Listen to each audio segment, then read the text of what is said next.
Well, hello, everybody. Today we have a real treat. We have with us Kevin Sell, who is the president of the Covington Scottish Rite Foundation and its clinical services chair. Kevin, thanks for your time today.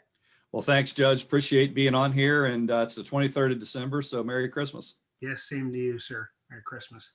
So the Scottish Rite Masons and is part of a bigger group of really community members who've done good work for decades and decades. But probably we've seen things like we've heard of the Masons, what have you. But tell us, what is the Scottish Rite, the Covington Scottish Rite Foundation, and what is the work that is being accomplished today? Sure, glad to, Chris. So the Scottish Rite Masonry is that one of several choices when a man becomes a Master Mason to do work in advanced degrees. And specifically, the Covington Scottish Rite is located there on Madison Avenue. The temple has been there, I think, since 1952. That is the major temple of the Valley of Covington, which covers about 20 counties in what almost is like the 4th Congressional District and then some down into southeastern Kentucky. So every valley, is what we're called, a regional office, if you will, has a foundation. So that's what we do. We're the Covington Scottish Rite Foundation, and we're registered in Kentucky as a LLC and 501c3 as such. So you're essentially the foundation's there to do good work, raise funds, and especially as we've thought about a part of the Masons, the Shriners, doing work for children who are burn victims. The area you focus on is speech and language, correct? That's correct. And it's called Rite Care, RITE care. And we focus on speech language disorders. It's become a broader range. So you've seen advancements in dyslexia. So we could talk a little bit about that, but primarily speech and language disorders for children ages 3 and 5. And we focus from a application standpoint on the working poor or the working families that have a need. So we all understand that there are federal and state programs that provide assistance to people that have nothing. There are folks like you and I that are extremely blessed, have an employment and good benefits that would pay for it. Plus, we make enough to cover the deductibles and copays. But then there's those that get sandwiched in the middle. Those where you have a single parent or actually dual parents that are working, but they don't have an employer that provides that type of coverage, or if they provide it, the co-payments and the deductibles are just too far out of reach to where these children cannot get what they need. And the reason that we do ages 3 and 5 is because when you think about it, you want to get it early and you want to fix it. That way, by the time that they're in kindergarten, first grade, in a lot of cases, our therapists are able to correct this so that there's not an issue. And I think, Chris, when you and I were in high school, so we're going to go, or actually in probably junior high and even before, if you recall, things such as speech and language disorders and something called dyslexia that we really didn't know till we were older, that would put people into the special needs programs when really all they had to do was fix a speech, a stutter, a breaking the code, order of letters and numbers. And the kids do absolutely fine. Some of them graduate top of their class. That's amazing. And so that initiative to deal in this area, has it been evolving over the past few decades? When did it really come on the scene to be the primary mission of the Covington group? So it's always been the primary mission as far back as I could go, where the bylaws were written some point in time in the 70s. And if I could take a moment and talk about our late dear friend, Richard Dick Knock. Dick's became chair and president of the foundation and took it to a whole new level. And because it requires money to support these things. So over the last 10 years, we have really expanded in terms of geographical reach, in terms of services, in terms of dyslexia. We can talk a little bit about that. And also in technology, going to some of these conferences so I could get more up to speed on it. I mean, we're using iPads, we're using ultrasonic detection for tongue placement to fix a stutter. And it's the method and the increased or the decreased time of improvement. We're turning kids around much, much quicker than we did 10 years ago.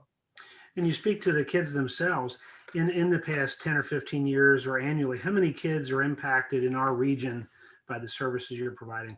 Every bit of 70 if I tie in all three geographical areas. And so those fluctuate because, as you well know, it depends on what the child needs. In some cases, if they're corrected in a year, well, then our numbers go up. If it takes 2 years, then our numbers go down, because we keep the child in the program until the therapist or the tutor has said they're okay. And then with the speech therapy, because it requires a therapist, these men and women doing these services are extremely dedicated. It takes at least 8 years plus of school. Wow. And they're very, very good at what they do, but they also have to operate on a doctor's order when it comes to that type of therapy.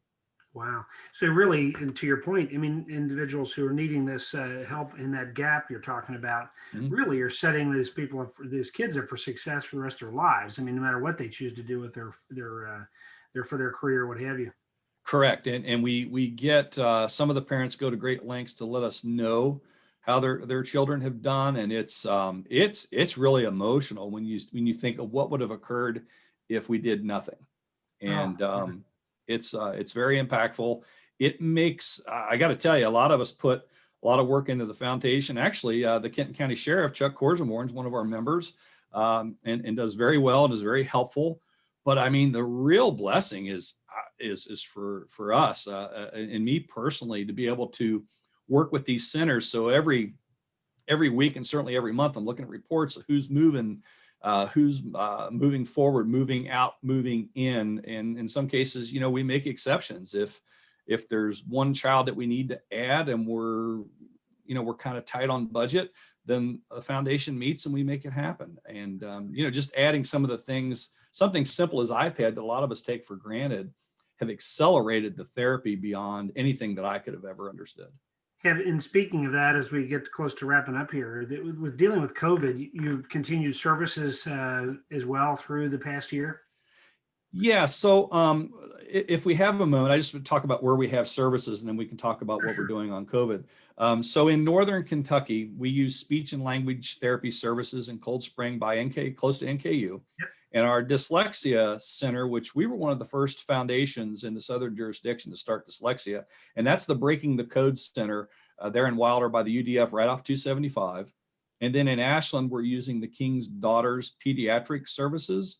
Right. That used to be Our Lady of Bellefonte. And then in Prestonsburg, it's the Appalachian Regional Hospital that used to be Highland Regional Medical Center. So to your point about COVID, we have some that are doing teletherapy, and that's working in place of the in-person. In other cases, we're doing the distancing, but also, as we talked about with the iPads, well, that therapist can have such a distance with the iPad that there's almost that combination of virtual in-person hybrid where they're at the facility, but they're certainly distanced, 10, 12 feet.